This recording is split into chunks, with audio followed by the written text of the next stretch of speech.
This is the recording for the remaining slides from Chapter 9, dealing with volcanoes.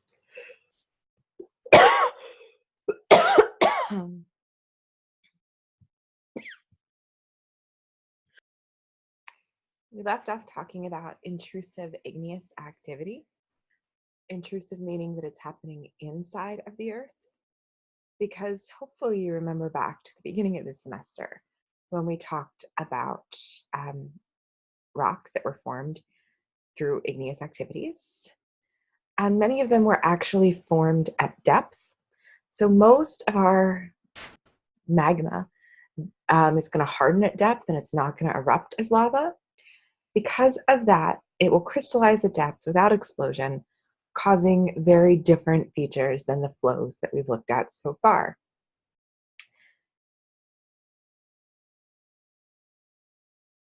And I'm sorry, I'm on the wrong slide. Let me back up one moment.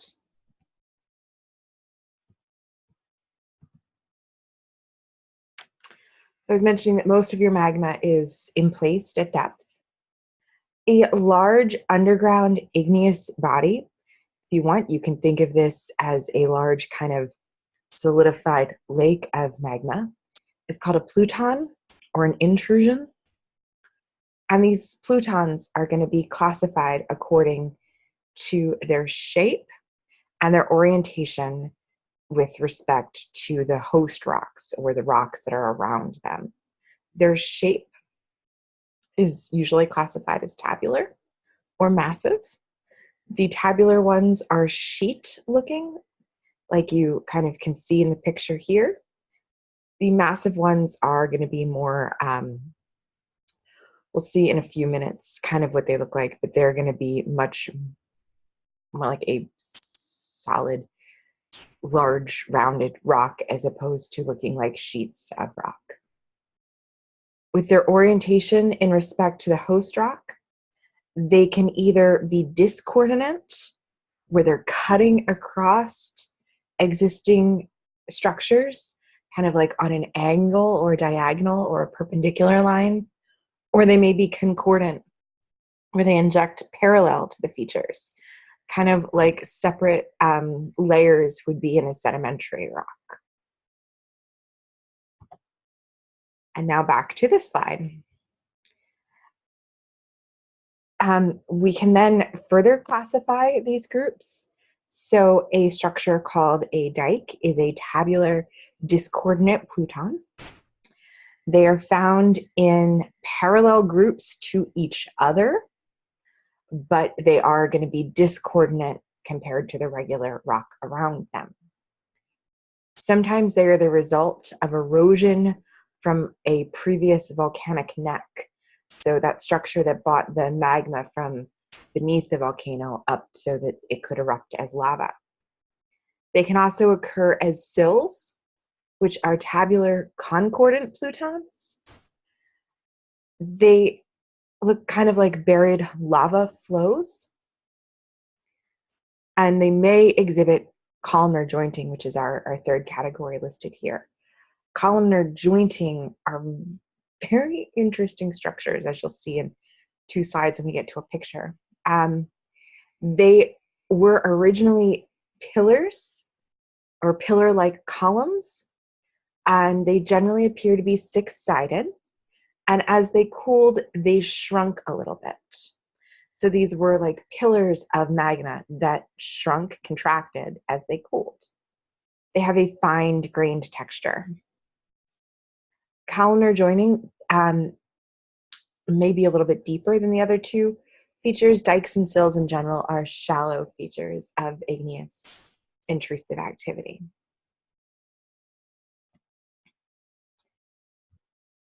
And this is showing you here what the dike looks like. You can see the picture on the right-hand side of the screen.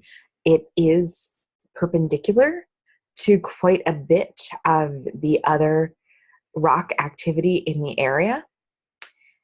And this is showing a picture of a dike from Colorado. The picture of the sill, you can see that it is parallel to the sedimentary rock features there, and that is a sill from Utah. And here we have our columnar jointing. If you look at them, you can see that they are roughly six-sided features. Some of them that is more clear than in others, and that six-sided effect is due to the rapid cooling of this magma. It causes shrinkage, and with the shrinkage, you can see in some of them it has also caused cracks to form. What is strange to me when I look at these features is that these look like things that were man-made.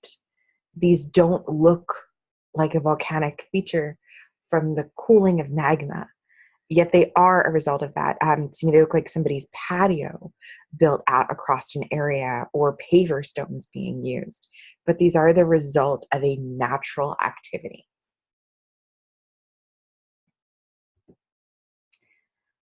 There are a few other types of igneous activity, intrusive igneous activity that we should mention. One is a laccolith.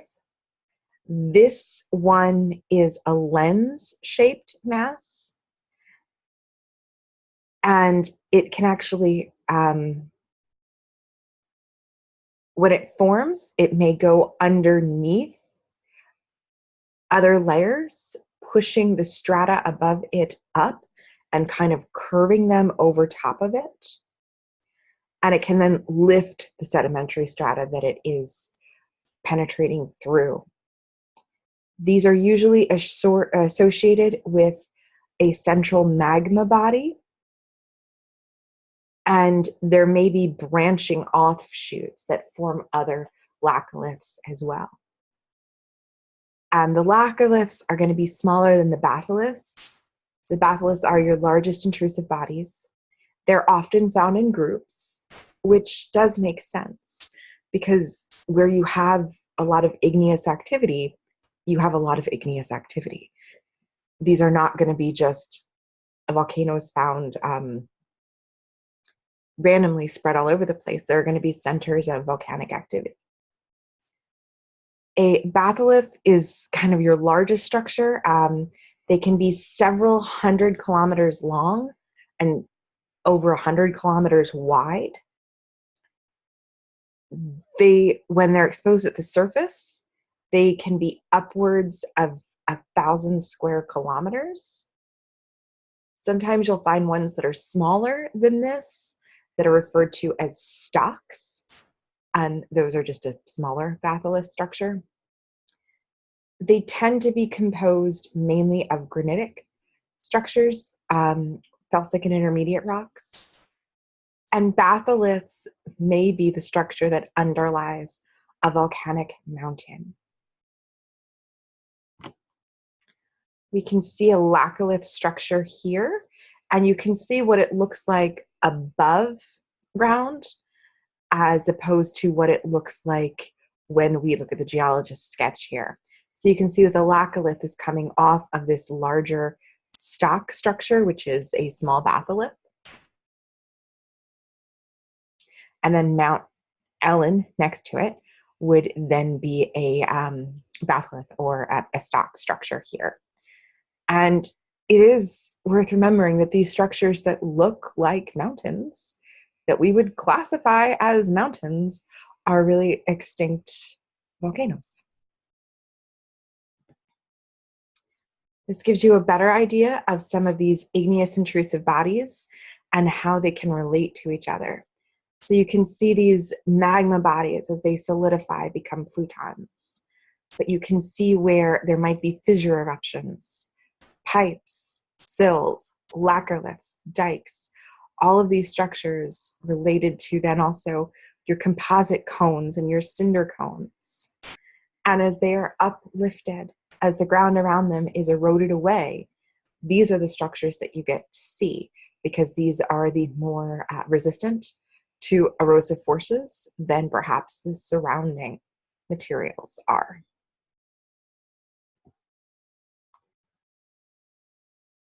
Finally, the global distribution of where we find igneous activity and therefore volcanoes is not random. Most volcanoes are located on the margin of ocean basins. So margin being these areas where two things are coming together usually. And the ones that are found on the margins of your ocean basins tend to be intermediate or andesitic in composition. Those that are confined at the deep ocean basins tend to provide your basaltic lava flows. And then the third group are those found in the interior of the continents. We're going to see briefly how these look. This is showing you the ring of fire. The volcanoes that you see here going around the Pacific Ocean also go around a pretty similar, if you remember back to the earthquakes area, of where we can find a lot of activity. And this activity is related to continental plate movements and the subduction zones of your oceanic crust. There is this very clear ring of fire around the Pacific Ocean where there are a lot of composite cones and a lot of volcanic activity. A lot of islands around this area have been formed by volcanic activity over the years. You have the islands coming off of the coast of Alaska. You have Hawaii, the Galapagos Islands, Easter Island, Tonga, New Zealand, the Indonesian islands, Japan. All of these are the result of volcanic activities. The plate motions provided the mechanism through which the mantle melted, produced magma, and then the cracks and the fissures produced ways for that magma to come to the surface to form new land structures. As I just mentioned, the plates are providing the mechanism for rocks to melt. They're going to melt because of the subduction. And as the one plate subducts under the other, we're going to have partial melting occurring at these convergent plate boundaries. That descending plate is going to partially melt because part of it is going to still be cool. And as water is driven up off of the plate, we're going to see melting occurring. From that melt, the magma is going to rise upwards. And then you can form volcanic island arches like the Aleutian Islands. And over time, through the motion of plate tectonics, these volcanic arches can become part of the continental crust, such as happened with the Andes Mountains. We can also see igneous activity occurring at divergent plate boundaries, like we find in the mid-Atlantic ridges. These are where we're going to have much of that basaltic material occurring. And this is where we see the largest volume of volcanic rock produced. This is where your lithosphere is pulling apart. And as it does, there are cracks and fissures. The magma is going to come up and solidify inside of those, growing your ocean crust. Partial melting will be occurring at this place. And most of these are going to happen at the axis of the ocean ridge. 60% of the yearly magma output with the ocean ridge system is associated with seafloor spreading. So this is where we're going to see most of that new creation of magmatic rock occurring. And then finally, there can also be some intraplate igneous activity. This can occur within a rigid plate where a plume of hot mantle material rises. The depth of that mantle plume is a topic of debate. Large plumes are called superplumes, and they tend to form in localized regions called hotspots. Now, Hawaii really is the result of hotspot, yet it does seem to fit inside of that ring of fire area. The Columbia River Plateau is also a part of this. What happens is that your continental crust, well, your crust for that matter, is moving over a hot spot underneath in the mantle. So the mantle has a hot spot. It is going to be rising magma up through the crust, forming new structures. We don't quite understand all of the mechanisms involved with this. There is a suggestion that there could be a relationship between hotspot activity and some past extinction events from a biological perspective. This is the end of chapter 9, but we're going to be continuing through to chapter 10, which deals with crustal deformation and mountain building. So this is going to go directly along with chapter 9's information.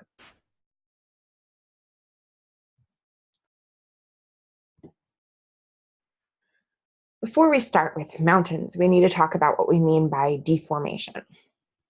So deformation is kind of a general term that refers to all the changes in the original form or size of a rock body. So you're taking a rock and you're changing it. That change is a deformation of the rock. Most crustal deformation happens along plate margins, those plate boundaries, where there is subduction, where there is growth with new rock being created, where they're sliding past each other and kind of breaking each other down. Features that form through deformation are rock structures or geologic structures, yes, but they're going to form differently than just the solidifying of rock or the solidifying of igneous rock, the compaction of sedimentary rock or things like that. We're going to form features differently through this. Not surprisingly, some of this is going to be related to metamorphic activity, but really we're going to be talking about folds, faults, and joints as we go through. So hopefully, if you remember back to when we talked about rocks, we talked about stress. Stress was one of the things that led to metamorphic rocks. Stress is a force that deforms rocks. It can change them. And stress was related to foliation in rocks. I'm going to assume you remember that idea of confining pressure and differential stress. Confining pressure dealt with stress being uniform in all directions. The differential stress was that stress was unequally applied in different directions. And we can talk about different types of stress. Compressional stress is when you squeeze a rock like you would if you were putting it in a vise. This is what happens at convergent plate boundaries. This is the process that makes mountains. We have tensional stress, where you're pulling apart a rock to elongate it.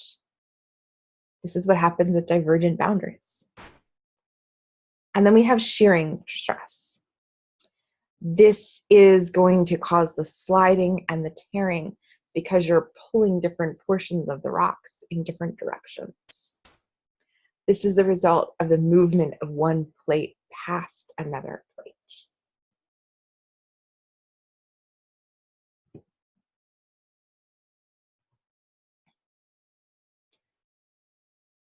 And a couple other words we should kind of define before we really get started.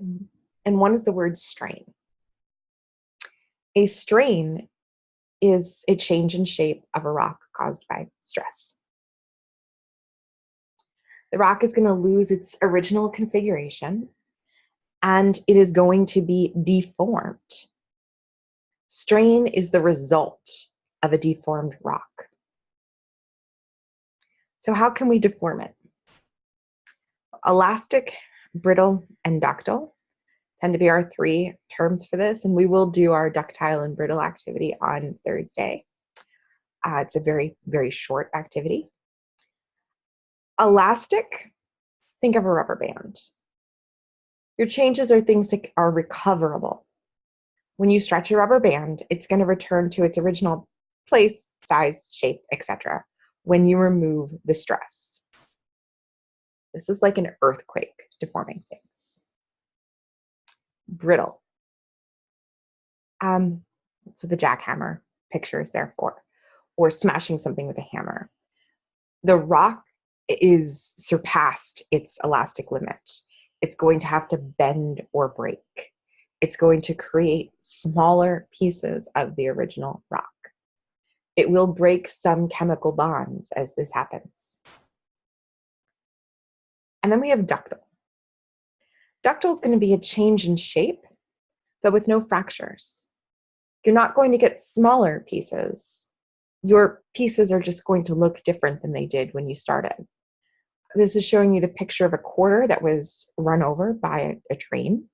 But this could also be, I'm sure you've seen at lots of different attractions, they have the machines where you put a penny in and then a couple quarters and you decide what picture you want on the penny.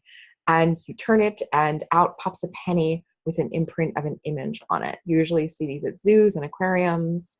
That is a ductile change. It's coming out a completely different shape than the penny started, but it's still a penny. May not spend as well when you go to the store, but it's still a penny.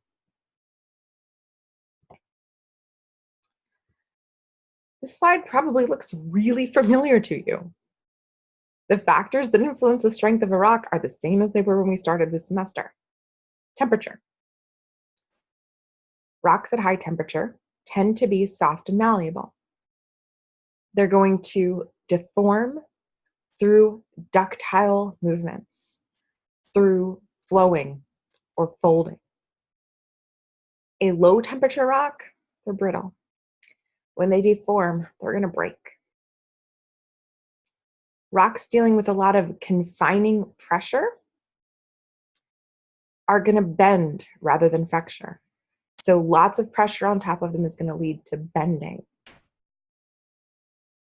Because confining a rock actually makes it harder to break, because that confining pressure makes the rock stronger and more prone to flow, bending. The rock type is going to change the strength of it too. Sedimentary rocks overall are more ductile, and igneous and metamorphic rocks overall are more brittle. So we will see difference in what is going to deform well or not deform and instead break based on the rock type. And then time is going to play a role too. Changes that are very fast are generally going to shatter rocks. They're going to respond in a brittle manner. Whereas changes that are very, very slow can respond in a more ductile manner, where there'll be flowing or bending of the rock. And these are overall generalizations. This may not be true in every single circumstance, because you will find igneous rocks that become ductile and metamorphic rocks that become ductile. And you will find sedimentary rocks that break. But these are generalized overview ideas of how the different factors can influence rock strength and whether or not it will act ductilely or brittly. More ductile or more brittle might be the better words there. So the first main idea before we get to real mountains are folds. Folds are going to result in rocks that are bent in a series of ways. Folds are the result, mostly, from compressional forces which shorten and thicken the crust. So you're pushing it together, you're shortening the crust, and as a result, it's going to thicken the crust because the rock needs to go someplace. And if it's being squeezed together, the only place for the rock to go is to go either upwards or downwards. So the rock is going to fold. Your horizontal surfaces are now bent as a result of permanent deformation. The layers are going to be bent around an imaginary axis. And this axis is called the axis plane, the hinge, or the hinge line. The rock structures that come off of that axial plane are the limbs. So those are the sides of your folded strata. So we can see rocks that are bent into a fold here, the axial plane, and the two limbs coming off of it. This one looks pretty simple.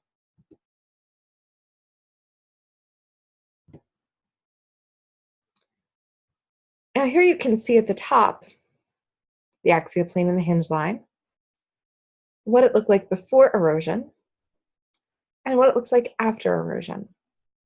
So we've eroded away the top of our mountain here.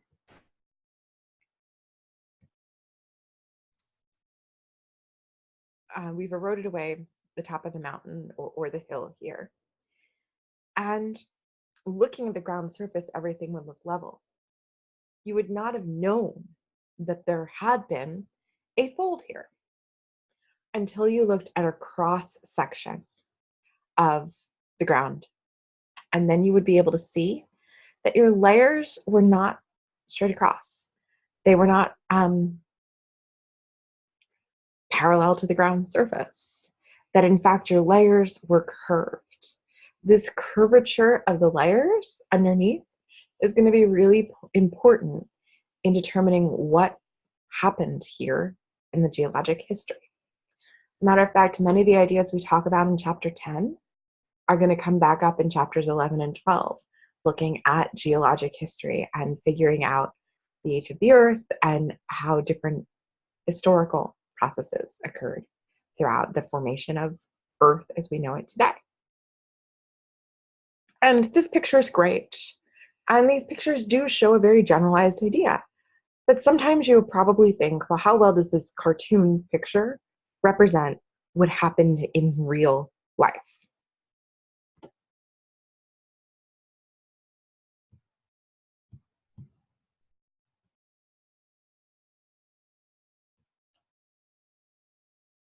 Oh, there you go. Here we have a picture of what happened in real life. If you look closely at this picture, you can see folds. But this one is really, really complicated. There's a number of different folds occurring here. As a matter of fact, there's even a fault running down the one side.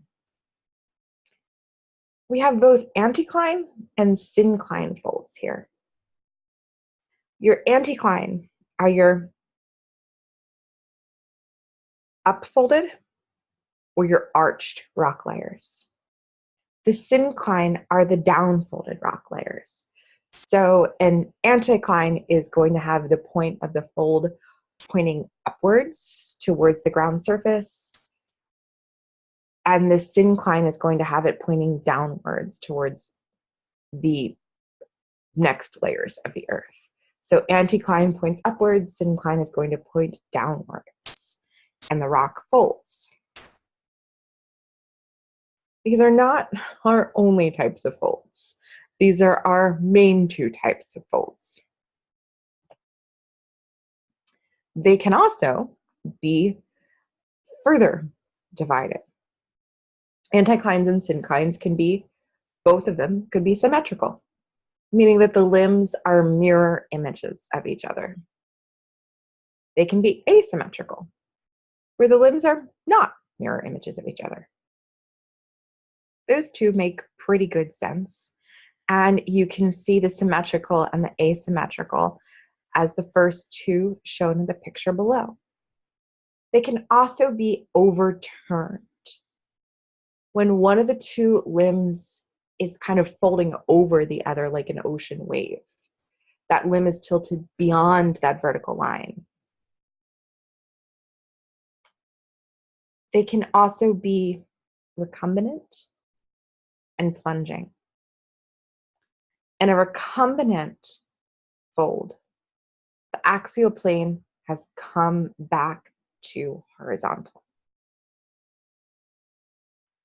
And in a plunging, the hinge is going to be beneath the Earth's surface.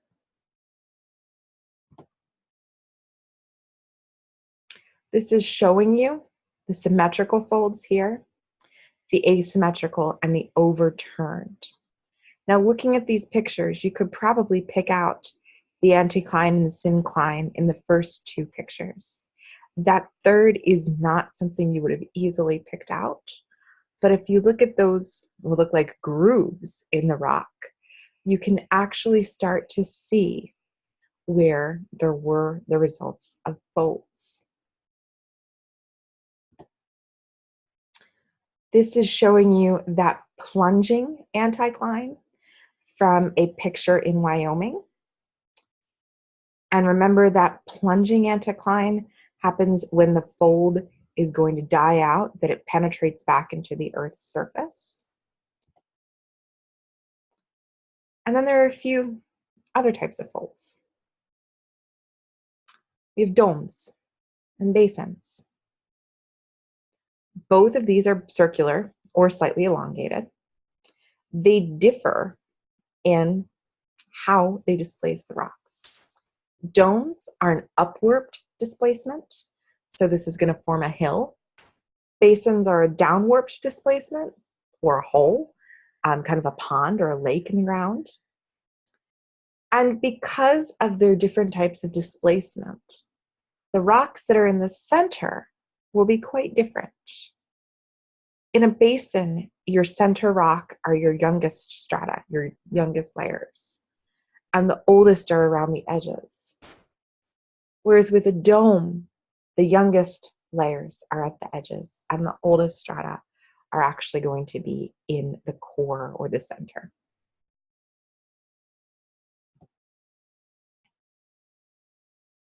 This is showing you a dome structure from the Black Hills of South Dakota.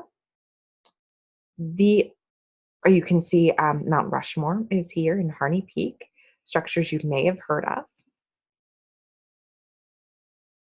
The core in this structure is actually a Precambrian, igneous, and metamorphic rocks. So you have the granite and the schist there. And surrounding it are the younger sandstone and limestone features. So you would know that this is a dome in part by looking at it, because Mount Rushmore and those areas around it are going to be higher than the surrounding regions. But because those rocks are also much older, you know that this fold is a result of a dome structure. And here we have Michigan. This is showing you a basin. Our youngest rocks are actually in that yellow and yellowish green, well, I guess perhaps lightest green color. And then as you go towards the purples, the reds, and the orange, the rocks are getting older. So this is a basin structure formed by a fold.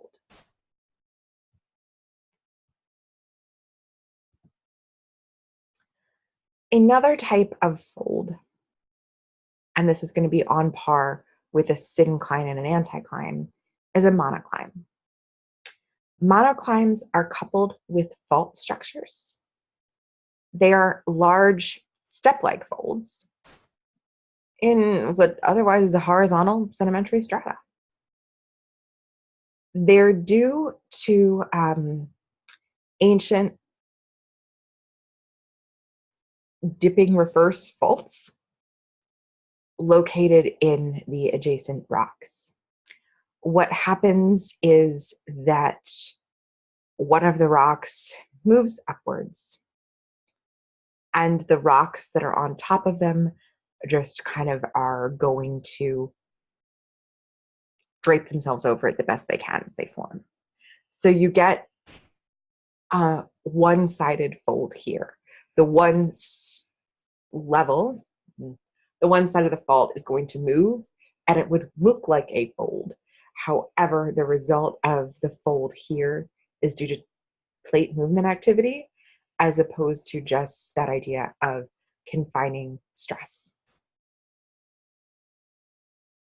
This is going to look sometimes, especially when you look at this picture, like a ridge structure as opposed to a real fold. because you're only going to have it on the one side.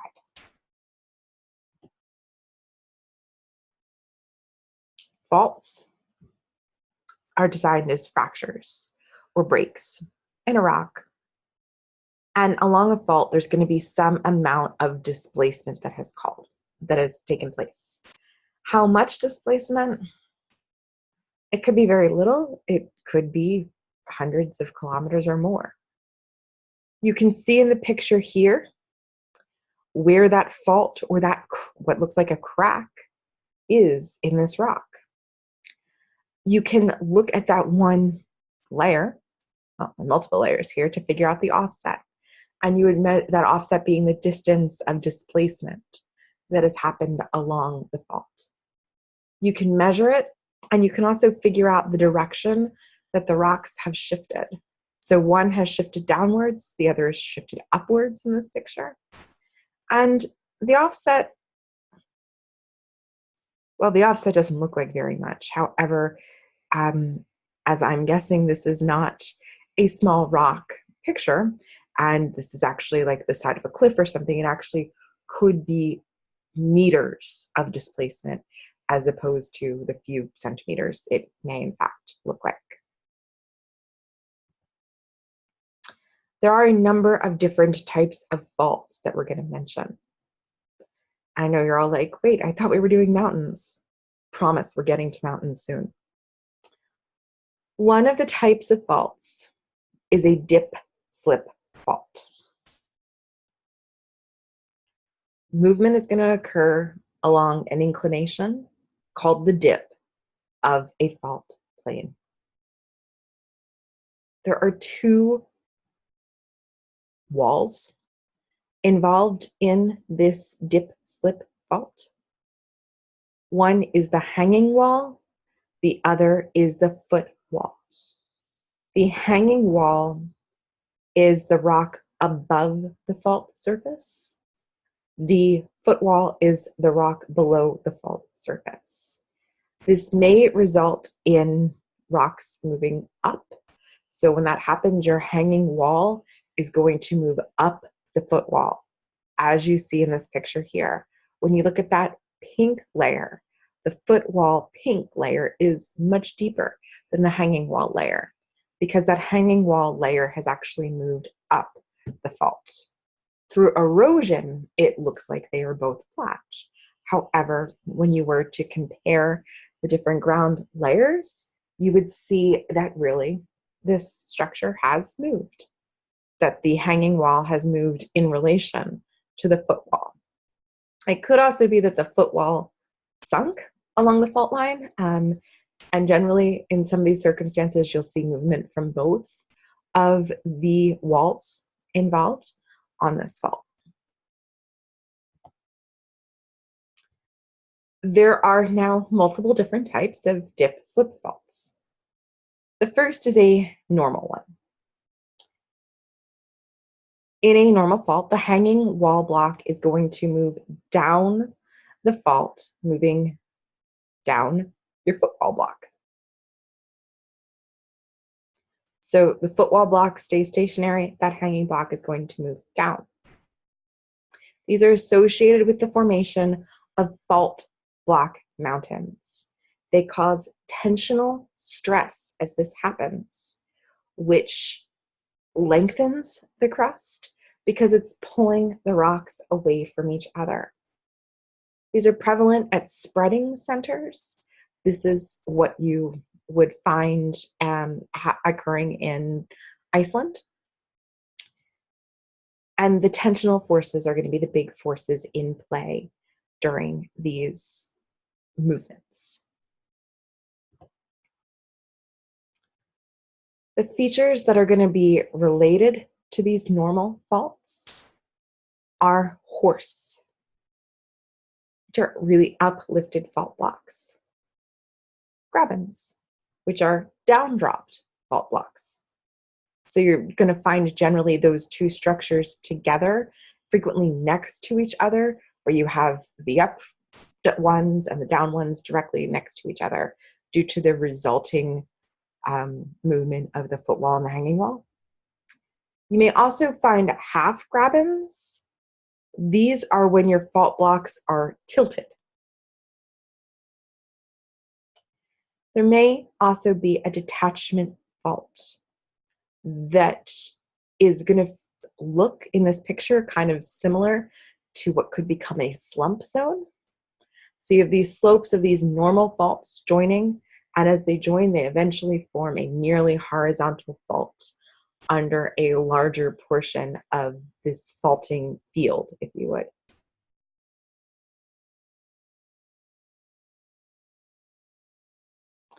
These are all your normal fault features. Then you can have reversed and thrust faults. If you're thinking, wait a minute, we talked about some of these already in earthquakes and volcanoes. Yes, chapters 8, 9, and 10 have quite a bit of overlap in vocabulary. In a reverse or a thrust fault, what's going to happen is your hanging wall is going to move up your foot wall. When I gave the example at the beginning of this dip slip fault, I gave the example of a reverse or a thrust fault. This is also going to cause stress, but it's a different stress. This is going to cause compressional stress. It's compressional because you're pushing your rocks together. In a normal fault, it was tensional because you were pulling them apart. But in a reversed and a thrust fault, it's compressional as you push them together. This is going to cause a shortening of the horizontal area of the crust, and mountains are going to be a resulting feature. This is most pronounced at continental plate boundaries. So where India hit Asia is a great example of this type of compressional stress. A reverse fault is when that dip is greater than 45 degrees, that dip slip fault. A thrust fault happens when the dip slip fault is less than a 45-degree angle.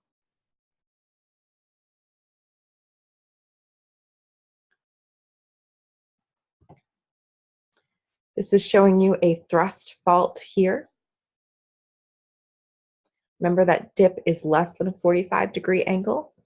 And you can see that here, that it is less than a 45-degree angle. Slightly less than a 45-degree angle in this picture. This is looking at the compressional stress from a thrust fault. You can see that there are a lot of folds that are forming in here. And what happens is that the crust becomes thicker and shorter. The result is the creation of mountains. This is where you have two plates coming together. And as they do, because in this picture they're both continental crust, neither of them is going to want to subduct under the other. So instead, they're going to compress and mountains are going to form.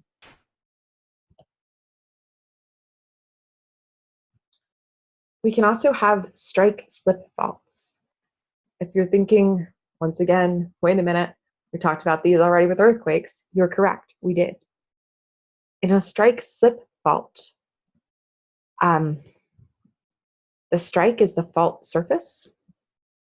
Your dominant displacement is horizontal and parallel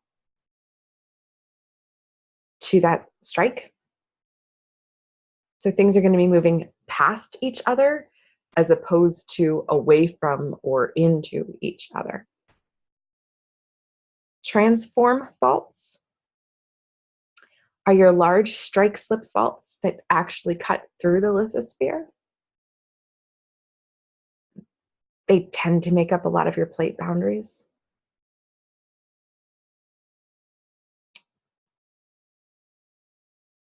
There may be a zone of parallel fractures rather than a single fracture associated with a strike slip fault.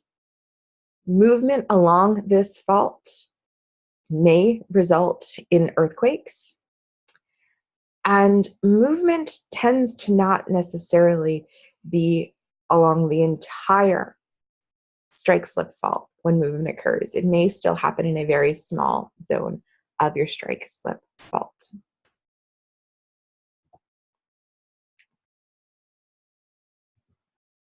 One of the structures that can result from faults are joints. Joints are very common structures. If you're thinking, literally, we just talked about columnar joints, you would be correct. We just did in chapter 9. We talked about sheeting joints in chapter 4. Joints happen where fractures, where there's no, along fractures where there's no appreciable displacement. Most tend to form when rocks in the outermost crust are deformed. And these are what is left behind. These tend to be far more resistant to erosion than what was around them.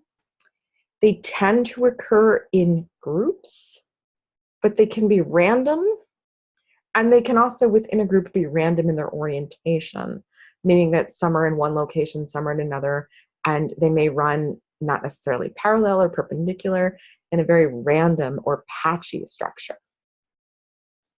They tend to be really important for mineral deposits, but they're very problematic for construction. They tend to be very resistant rocks, and they are random frequently in exactly where they are. So it makes doing construction in an area with jointing quite difficult. This is a picture here of Devil's Tower. Devil's Tower is 1,265 feet above the surrounding grassland and pine forest in Wyoming. It is a columnar joint. It was actually the nation's first national monument, established in 1906. It's beautiful, but it looks entirely out of place where it is here. This is the result where there was a fracture in your between your plates, likely, or within a plate, and no real movement happened. So because of that, in this being it's a columnar joint, it was filled by magma, and this was the resulting structure.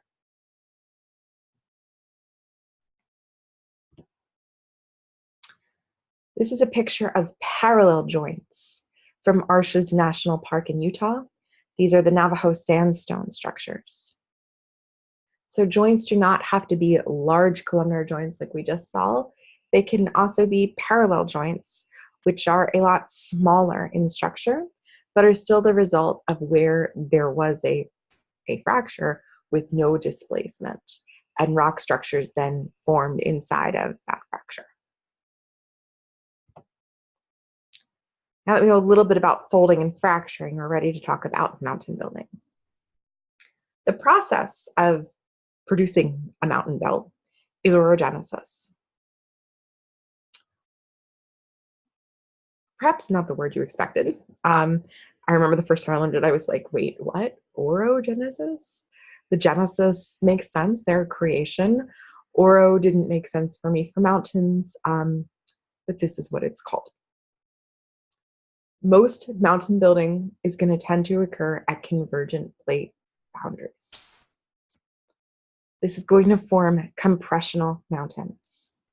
These are going to contain large quantities of pre-existing sedimentary rock and crystalline rock.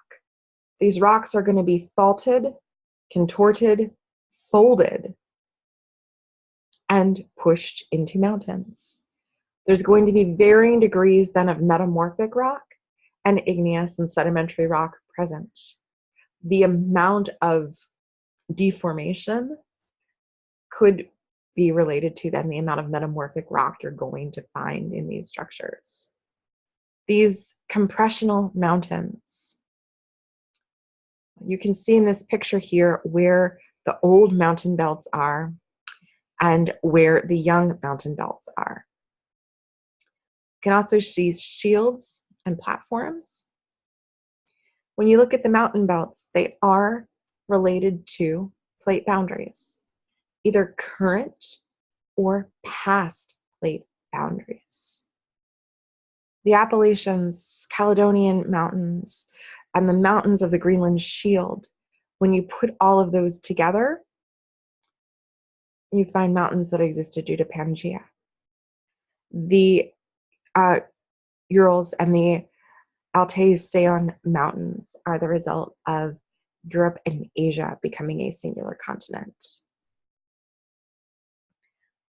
Many of the mountains shown here in red are the result of recent plate movements. Well, more recent than the others, so things less than 100 million years ago, which for most of us doesn't count as recent, but geologically, very recent.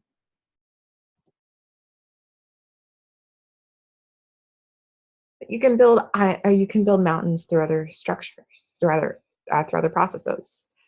And if you're thinking, wow, this looks exactly like what we just did, yes, island arc type mountain building is going to be related to what we talked about in chapter 9, with the subduction of the oceanic lithosphere, the partial melting then of the crust, producing magma that comes up through the crust surface and produces islands.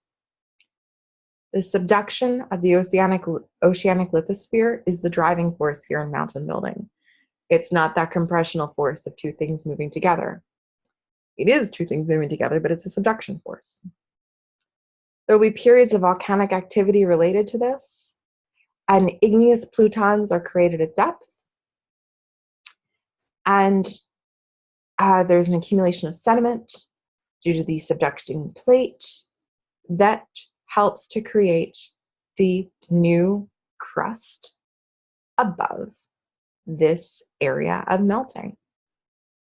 Volcanic arches can be carried by subductive plate movements to continental margins and then can become part of continental margins during mountain building processes, like the Andes Mountains on the coastline or next to the coastline of South America.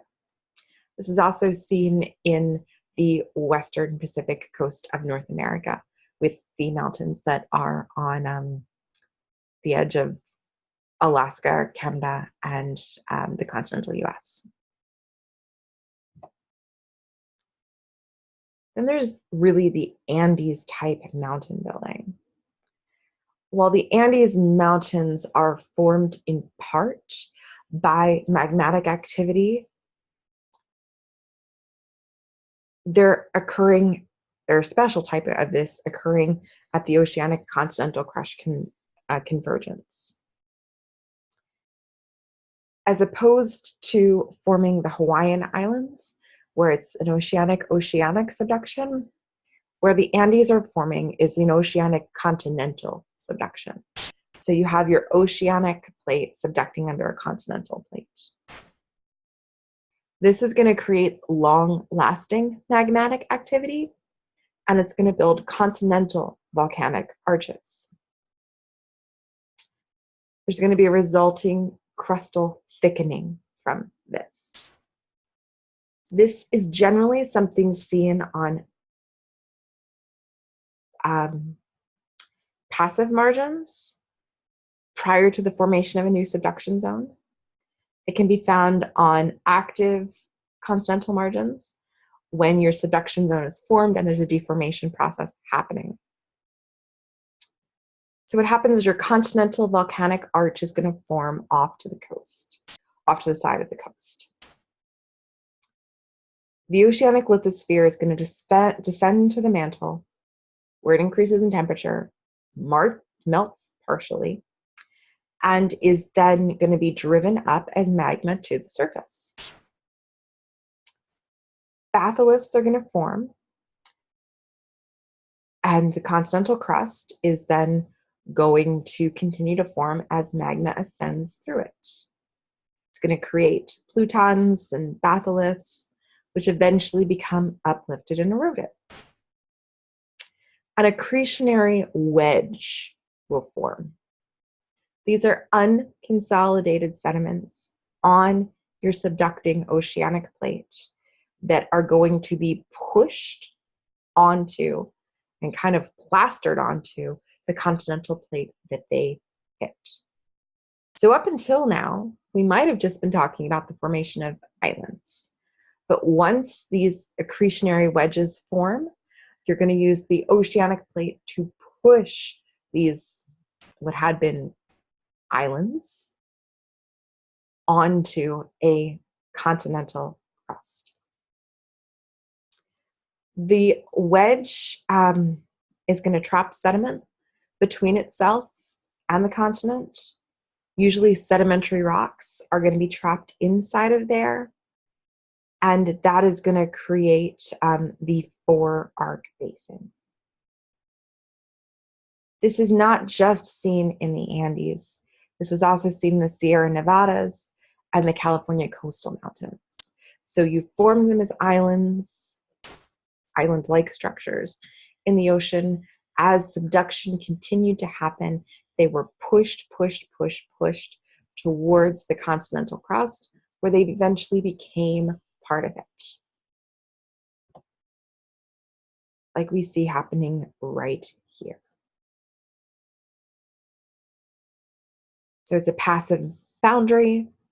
There's then subduction with lots of igneous activity, and uplifting is going to follow with more subduction. And these mountains then become part of the continental plate structure. You can also have Cordilleran type mountain building. This is associated with the Pacific Ocean as well. The Pacific Ocean, it says like the Pacific-like ocean that may never close. From a geological perspective, the Pacific Ocean may never really close. It is very large, and while it is shrinking, it may never fully close. There are island arcs, though, that as it shrinks will collide with active continental margins.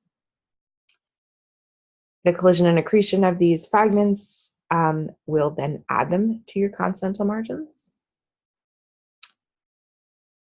And your mountain belts here will be generated when one or more of these crustal fragments collide with the mountain due to subduction.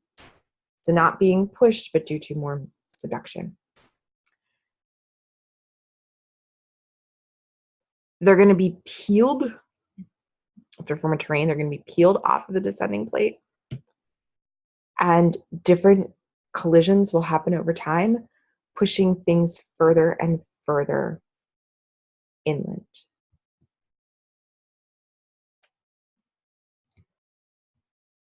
This is kind of what's happening here. Microcontinents and volcanic islands are carried towards a subduction zone. They are too buoyant to subduct. They're going to then become, plastered really is the best word for this, onto the continental plate that is there. I know you're probably thinking, this sounds really, really, really familiar to what we just looked at. Let's go back for a moment. Here you have a passive margin with a trench of subduction. There's a lot of sedimentary rocks here. At the subduction zone, melting is going to create a volcanic arch, which is then going to follow with a period of uplift as the mountains are kind of being added on here. The mountains are actually occurring on part of the continental crust. There may be some that are going to be added onto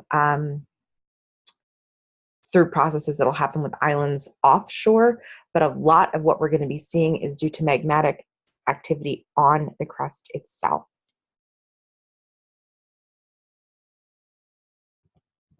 Whereas the building of the crust here is entirely due to the addition of island material. I want to be sure that I was clear on that. This Cordilleran type mountain building is going to be to the addition of the island material, whereas the Andes type is going to be to the addition of magmatic activity onto the continental crust that's already existing. I don't think that was clear. If we need to talk more about this in class, we will.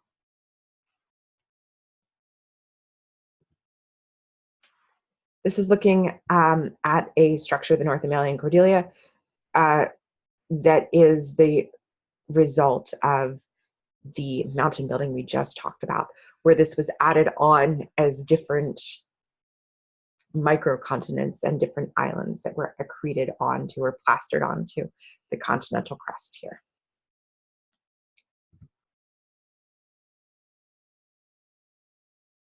You can see in this picture where there are modern day oceanic plateaus and fragments. The Galapagos Rise. A couple different plateaus are here. The Hawaiian Ridge, the Caribbean Plateau, the North American Igneous Province. Lots of different structures that may become part of what we think of as real continents in the future. But let's look at one you're far more familiar with. Continental collisions causing mountains. Is your alpine type mountain building. Two plates, both with continental crusts, are converging. The Indian and the Eurasian plate are most common here. This is the resulting formation of the Himalayan mountains and the Tibetan plateau. This is going to be characterized by shortening and thickening of the crust due to folding and large-scale thrust faulting.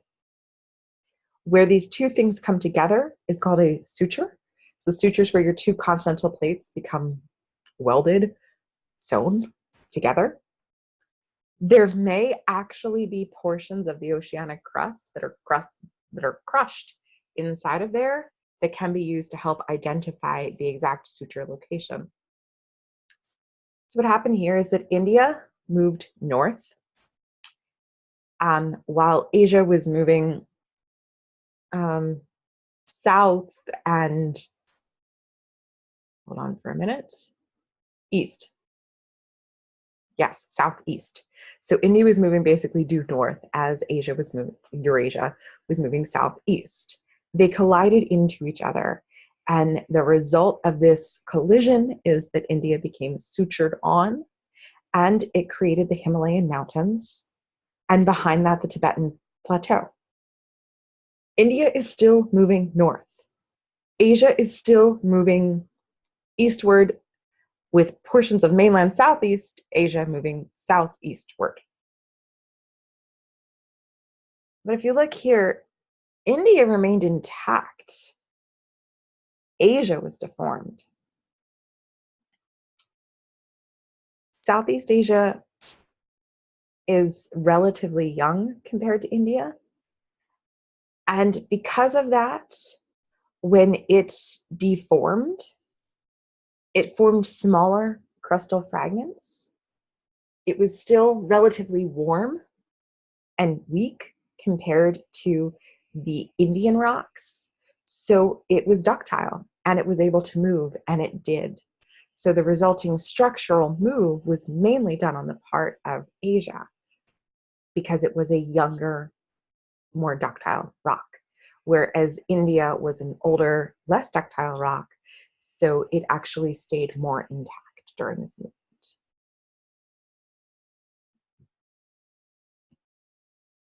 So here we can see India is pushing towards Asia.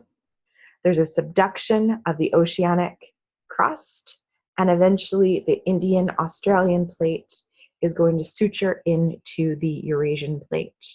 There may still be some structure there that is oceanic structure.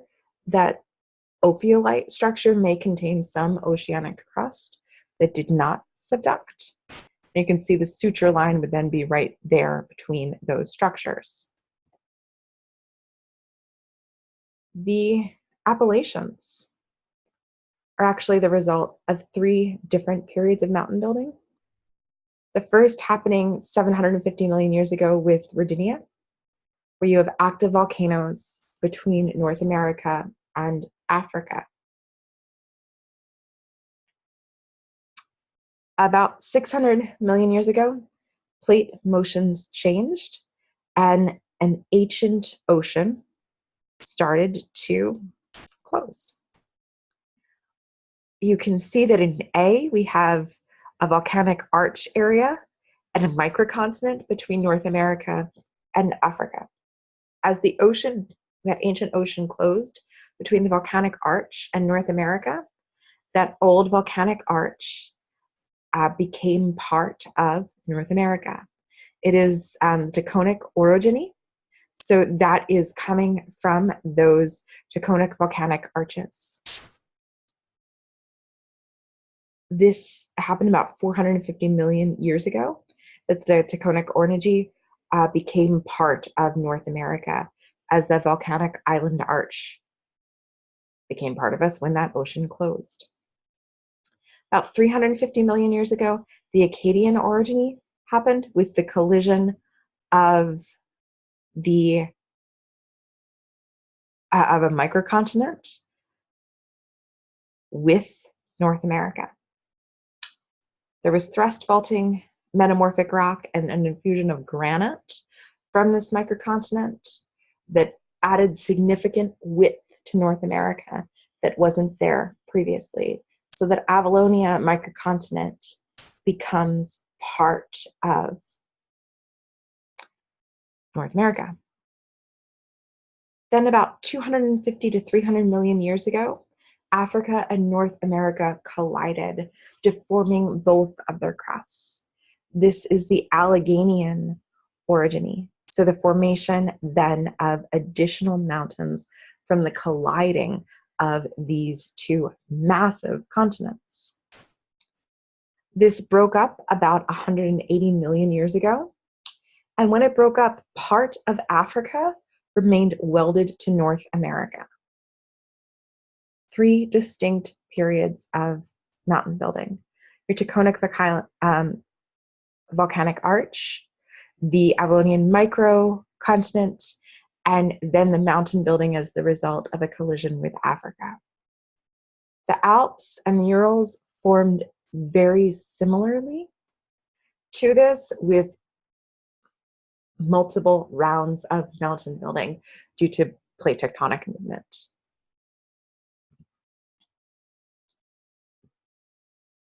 This is showing you part of the Appalachians, and you can see here that there are very distinct regions as you go from the Appalachians out to the coasts. You have your valley and ridge system, the Blue Ridge Mountains, the Piedmont, the coastal plain, all of which have very distinct geologies, soils associated with them, and they are the direct result of this mountain building activity.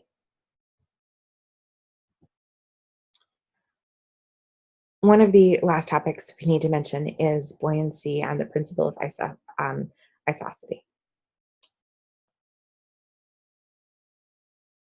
Isosity deals with the concept that you can see in this picture here. You have a floating crust that's in some form of a gravitational balance. When it is changed, you get an isostatic adjustment. So when you remove weight from the crust is going to have to uplift to continue to float.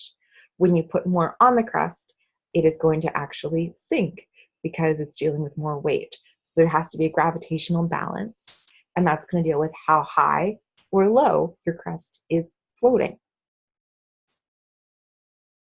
This is used as evidence or related evidence for crustal uplift, because when you remove weight, the crust is going to uplift. Isosity is related to this, and it deals with the idea that as you add and remove weight, the crust is going to be constantly searching for a new equilibrium. The crust is going to be then moving up and down as a result of the addition and removal of weight. We see that there are then going to be some structures related to this. This is looking at isostatic adjustment. Oh my, kind of in general. I was looking for a location for this and I don't have one. I think this is just a general idea. So when you have mountains that weigh a lot that are added onto your continental crust, it's going to result in perhaps some sinking. However, as your mountains are eroded and this weight is removed, isostatic processes are going to uplift your crust surface. Erosion and uplift help to go back to a normal crustal thickness and getting the crust back to where it was perhaps before the mountain was there. But this also means that we're going to discover that mountains can only get so high. When mountains get really high, they add a lot of weight, and that's actually going to sink your crust. Additionally, as mountains get really high, there's going to be more erosion and more mass wasting, which is going to be bringing them back lower to a lower elevation level. There can be gravitational collapse as well, which we haven't even talked about because that's going to be related to the brittleness of the crust you have when things get to be too tall. Horizontal compressional forces, anisotosity, and erosion and mass wasting are going to try and keep the crust at a generalized level. And depending upon where you are in the process between mountain building, mass wasting, and erosion and anisotosity, it will determine exactly what your average crustal height or what your crustal height is at the moment. In mountain building, it tends to be relatively tall. When a lot of mass wasting and erosion has happened, your crust tends to be less thick. I'm going to go back and try this again. I'm apologizing. The reason we're having a recorded lecture is I am sick, and I should also point out I'm clearly not thinking super straight as I explained this to you guys. So we're going to go back here for a moment. We have volcanic islands forming due to a subduction of your oceanic lithosphere, which is causing melting as the one plate subducts under the other. And that melting is going to result then in magma that is then going to come up through the crust, up through the lithosphere, causing the construction of volcanic islands. We got this one, right? Volcanic islands are happening because there's a subduction of one oceanic plate under the other, which is dealing with some partial melting, which creates magma that comes up and forms volcanic islands. Great. Andean type mountain building is going to be a little bit different. This is going to happen on your overriding plate. So this is going to happen on the plate that is not subducting, but that is a continental plate. Your magmatic activity here is building continental volcanic arches, not oceanic ones like we just looked at. The crust is going to become thick as a result, and this thick crust is going to be a mountain, related to the idea of thickness that we just talked about with isosity. It's going to tend to happen on passive margins prior to the formation of a subductive zone or on active margins after the formation of a subductive zone. Continental volcanic arch is going to form, so this is going to be on the continent itself. Because your oceanic lithosphere is descending, partial melting is occurring, magma is being produced, and instead of forming a volcanic arch, you're forming a continental arch because you have a continental plate, not a oceanic plate. Batholiths will form. Accretionary wedges can form on the subducting plate. They will then be brought in, and that will be like an island arch being brought in, but it is not quite the same structure. And that's what we see here. So you have a subducting plate, the continental lithosphere is next to it. As your oceanic plate subducts, it's going to create a lot of magmatic activity, which is going to create the structuring of mountain building.